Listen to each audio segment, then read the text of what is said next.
Ukraine में रूसी हमलों के बाद अब हालात बद से बदतर होते जा रही हैं। रूस ने यूक्रेन के सभी बड़े शहरों में हमले तेज कर दिए हैं। 6 दिनों से जारी युद्ध में रूस ने यूक्रेन के कई बड़े शहरों पर कब्जा कर लिया है और अब रूस की कोशिशें यूक्रेन की राजधानी कीव पर कब्जा करने वाली हैं। एक तरफ रूस यूक्रेन पर हमलावर है तो वही यूरोपियन यूनियन और अमेरिका ने रूस पर कड़ी तरफ से प्रतिबंध लगा दिया है। यूक्रेन में हालात को देखते हुए भारतीय विदेश मंत्रालय ने कीव में रह रहे भारतीयों को जल्द से जल्द कीव छोड़ने की सलाह दी है। यूक्रेन में फंसे भारतीयों को निकालने के लिए ऑपरेशन गंगा लगातार जारी है। अब तक 1300 से ज्यादा लोगों की वतन वापसी हो चुकी है और भारत सरकार ने अब इस ऑपरेशन को तेज करने के लिए भारतीय वायुसेना की मदद लेना भी शुरू कर दी है। आगे अगर आपको बताएं तो इस बीच इस युद्ध ने दुनिया को हिला कर रख दिया है और चर्चा इस बात को लेकर हो रही है कि कहीं विश्व तीसरे विश्व युद्ध की ओर आगे तो नहीं बढ़ रही है।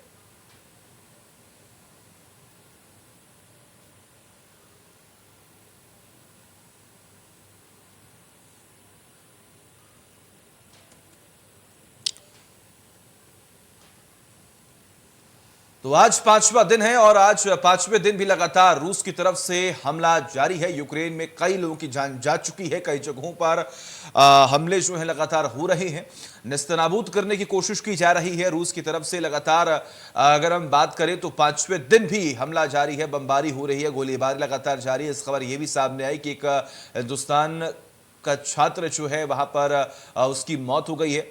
बड़ी बात यह है कि लगातार पूरी कोशिश की जा रही है कि डिप्लोमेटिक तरीके से इस पूरे मामले को सुलझाया जाए। ये तस्वीरें आपके सामने हैं। जब पहले दिन जब बमबारी हुई तो वहां पर जो लोग फंसे हुए थे उन्हें निकालने की कोशिश की जा रही थी। ये वो तस्वीरें हैं जो बच्चे यूक्रेन से वापस हिंदुस्तान यानी कि वतन वापसी के लिए लगातार जो सरकार कोशिशें कर रही थी उसमें किस तरीके से सफलता मिली है, ये उसकी तस्वीरें हैं जहां पर वो छात्र, वो नागरिक जो वहां पर फंसे हुए थे उन्हें बुलाया गया। तो एक एक कर लगातार सरकार की तरफ से पूरी कोशिश की जा रही है कि ये जो युद्ध है जो कि अब तीसरा विश्व युद्ध के रूप में ना बढ़े, इसको रोकने की पूरी कोशिश की जा रही है। खास तौर पर यूरोपियन कंट्री की तरफ से भी लगातार पूरी कोशिश की जा रही है। नाटो के जितने भी सदस्य हैं वो भी लगातार एक प्रेशर बनाने की कोशिश कर रहे हैं कि रूस जो है वो मान जाए, वो हमले ना करे। अब खबर यह भी सामने आ रही है कुछ ऐसे देश हैं, कुछ ऐसी कंट्रीज हैं जो यूक्रेन को फाइटर जेट जो है वो सौंप रही है। इसके अलावा और हथियार जो है वो दिए जा रहे हैं और खास तौर पर यूक्रेन के राष्ट्रपति जेलेंस्की ने भी यह साफ कर दिया कि हम अपने देश को नहीं छोड़ेंगे। तमाम युवा जो वहां पर मौजूद हैं उन्हें भी बॉर्डर्स पर भेजने की कोशिश की जा रही है कि वो वहां पर पहुंचे और अपने देश की सुरक्षा के लिए यूक्रेन के तमाम जवान रूसी जवानों से लड़ें।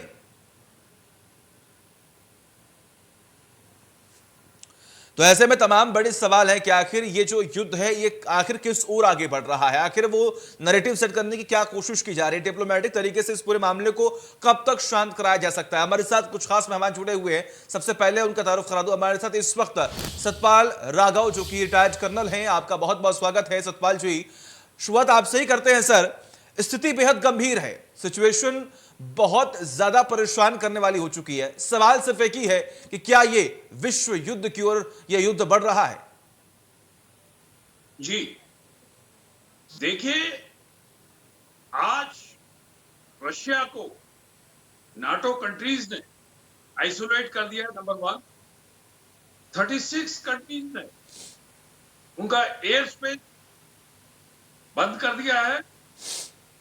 नंबर 3, रशियन बैंक को पे बैन लगा दिया है और यूएन में भी सख्ती से इस पे प्रोजेक्ट किया जा रहा है। नंबर 4, नाटो देशों ने यूक्रेन को वेपन और इक्विपमेंट देने की बात की और मेडिसिन की बात की है, लेकिन उन्होंने डिप्लॉयमेंट के लिए अभी नहीं किया है।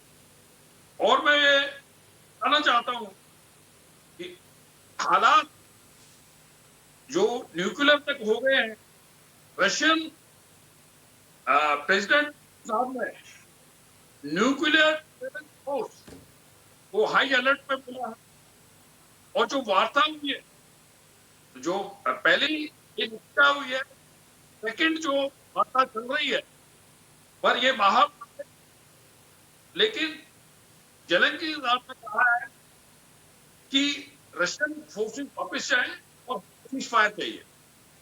नंबर 2, पुतिन साहब का सीधा संदेश है, हमारे को रिकॉग्नाइज करें जो उनके दोनों और अदर कंट्री से कोई भी संबंध नहीं है, अदर कंट्री का एक्सपेंशन। पुतिन साहब का जो maintenance of M H war के अंदर वो यूक्रेन को नाटो से कोई संबंध नहीं रखते। उनका कोई यूक्रेन को अनेक्स करने का नहीं, जो दो स्टेट है जो क्रीमिया में बताया उनको रिकॉग्नाइज करने के लिए बताया। तो स्थिति यहां भी आज चाइना है, एशिया के अंदर चाइना ने भी एक्सपोर्ट किया है, सैंक्शंस लगाए गए हैं, रशिया उनको गलत ठहराया है और चाइना भी अपना ग्राउंड वैसे ही बना रहा है ताइवान के लिए, रशिया ने यूक्रेन में बनाया। तो ये जो मेजर प्लेयर्स है वो चाइना ओपनली जो है में आगे हैं, कोल्ड वॉर से आगे बढ़ सकते हैं। विश्व युद्ध को तो नहीं होगा, पर लेकिन जो मानवता पे प्रहार हो रहा है वो अपने आप में बहुत ही गलत है, दयनीय स्थिति है यूक्रेन। हमारे वहां पे लोग हैं, उनको वहां से निकाला जा रहा है कि मृत्यु भी हो गई है operation Ganga, because war zone के अंदर निकालने के लिए तो सब किस टाइम होता है। तो ये देश के बड़ी पहल की है, ने उनको बड़ी स्टार्ट भी की है और उन्होंने की है पुतिन साहब से डीएस्केलेट करके लिए, और हम सब आशा से डीएस्केलेट हो।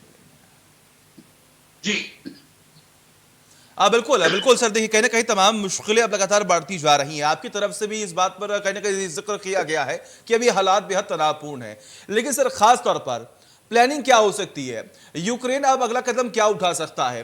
रूस की तरफ से अब क्या प्लानिंग होने वाली है? क्योंकि देखिए जो तस्वीरें देखने को मिल रही है, आज 5वां दिन है, अब 5वें दिन भी लगातार बमबारी गोलीबारी जारी है।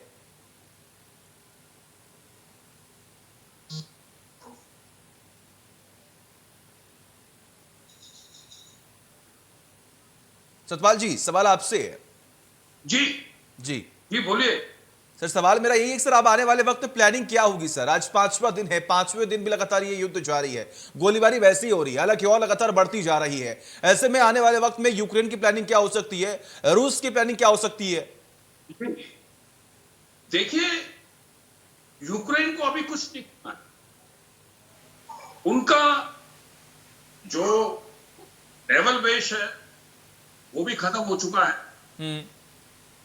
एयर डिफेंस सिस्टम ध्वस्त हो गया है पहले, और उनकी जो ऑयल डंप्स है, एरोनॉटिक्स इंडस्ट्रीज है, वो भी खत्म हो चुकी है। और उन्होंने जो आम नागरिक है वो बड़ी दयनीय स्थिति में है। रीजन भी जो यूक्रेन ने स्ट्रेटेजी अपनाया इस वॉर के अंदर, उन्होंने बॉर्डर पे नहीं लड़े, उन्होंने पड़ाव किया अंदर आने के लिए, और शहर की जो बाउंड्री है वहां पे अपनी फोर्स लगाया, क्योंकि वो एक ओपिनियन बनाना चाहते थे, वर्ल्ड ओपिनियन बनाना चाहते थे। क्योंकि वॉर के अंदर आप सैनिक पे अटैक करते, मिलिट्री इंस्टॉलेशन पे अटैक, लेकिन इनोसेंट नागरिक पे आप अटैक नहीं करते। बच्चों को, बुजुर्ग को, जवानों को, उन पे आप अटैक नहीं करते। ये कन्वेंशन के खिलाफ है। तो वर्ल्ड की एक ओपिनियन है, अभी जो स्थिति होगी वो डी एस्केलेट हो, बिकॉज सिचुएशन ऐसा आ गया है सीज फायर के अलावा वो आगे नहीं बढ़ते हैं। कुछ एग्रीमेंट्स है यूक्रेन और रशिया के, एग्रीमेंट्स है, वो यही प्लीड कर रहे हैं, यही तो कह रहे हैं रशिया से कि ये हमारे एग्रीमेंट है, आपने ये फॉलो नहीं किया। जेलेंस्की साहब कहा है कि रशिया को एक आतंकी देश है, नाटो ने भी ये कहा है तो पूरी अशांति फैलानी है। तो अभी वर्ल्ड की ओपिनियन बन चुकी है, यूक्रेन में जो डैमेज होना था गया है। और नहीं, बिल्कुल रशियन बिल्कुल सर, देखिए ये डैमेज लगातार हम देख रहे हैं बढ़ता ही जा रहा है।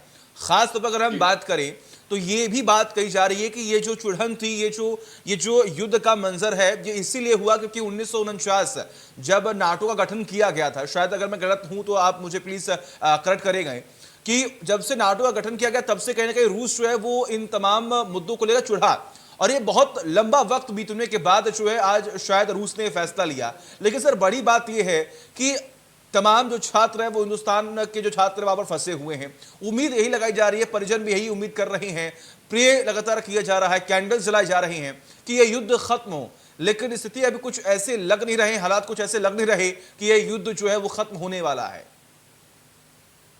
जी देखिए, तो कन्वेंशनल वॉर होती है, अभी उन्होंने टोटली उनके पास में अगर मैचिंग कैपेबिलिटी है रशिया और यूक्रेन की, उसमें बहुत ज्यादा फर्क है। रशिया को कोई प्रॉब्लम नहीं है यूक्रेन को ओवरकम करने के लिए, कोई दे आर कैपेबल।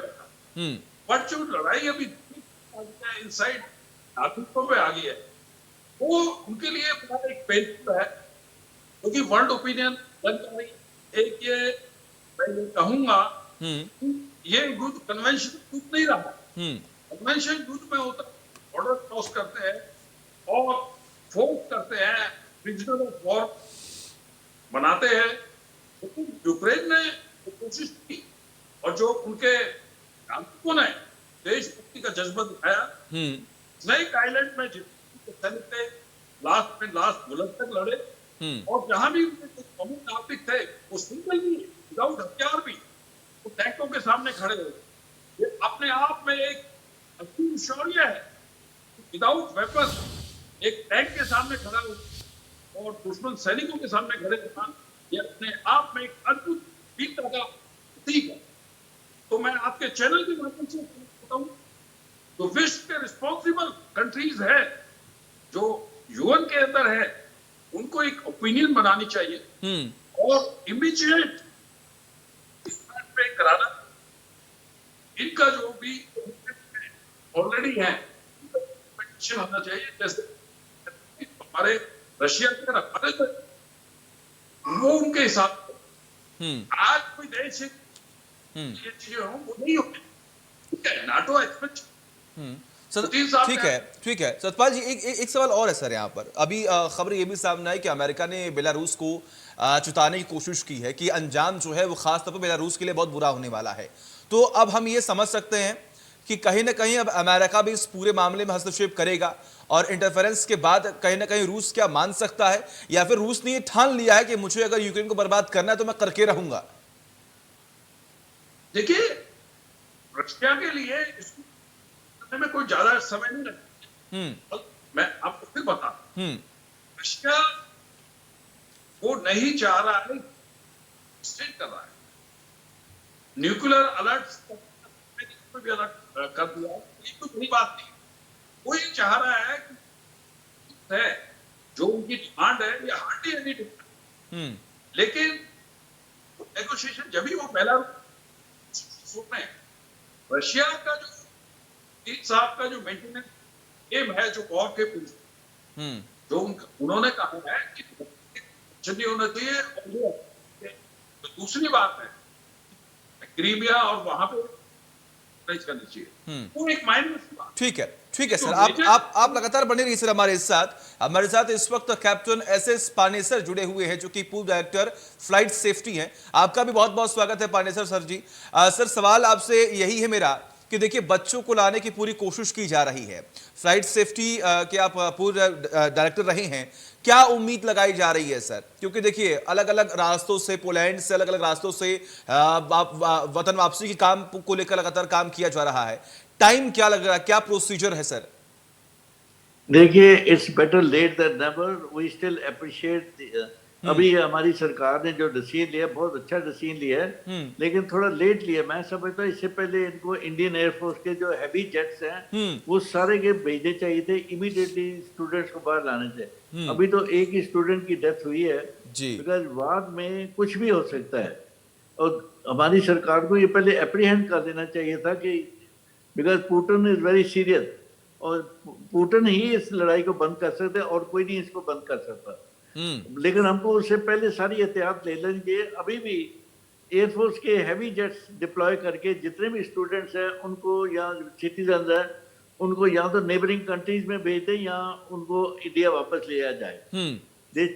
जो साथ वाली कंट्री है लाइक फ्रांस है, जर्मनी है, उनसे टाई अप करके उनको एटलीस्ट फटाफट उधर छोड़ दिया जाए। एटलीस्ट यूक्रेन से बाहर ले जाना चाहिए इमीडिएटली, बिकॉज ये वर्ल्ड वार जो अंदेशा लग रहा है, बिकॉज पुतिन जी ही इस वार को रोक सकते हैं और कोई नहीं इसको रोक सकता। ठीक है सर, अब बहुत बहुत शुक्रिया आप दोनों का ही, आपने अपना कीमती वक्त दिया और ये हमें बताने की कोशिश की, हमारे दर्शकों को बताने की कोशिश की कि आखिर क्या सिचुएशन है और आने वाले वक्त में क्या कुछ हो सकता है। लेकिन जो बच्चे वहां पर फंसे हुए, लगातार सरकार उनके लिए काम कर रही है, थोड़ी देर से ही सही, लेकिन तमाम फ्लाइट्स को वहां पर भेजा जा रहा है और बच्चों को वापस बुलाया जा रहा है। अगर फिलहाल इस खास सेगमेंट में मेरे साथ बस इतना ही। देखते रहिए इंडिया न्यूज। नमस्कार।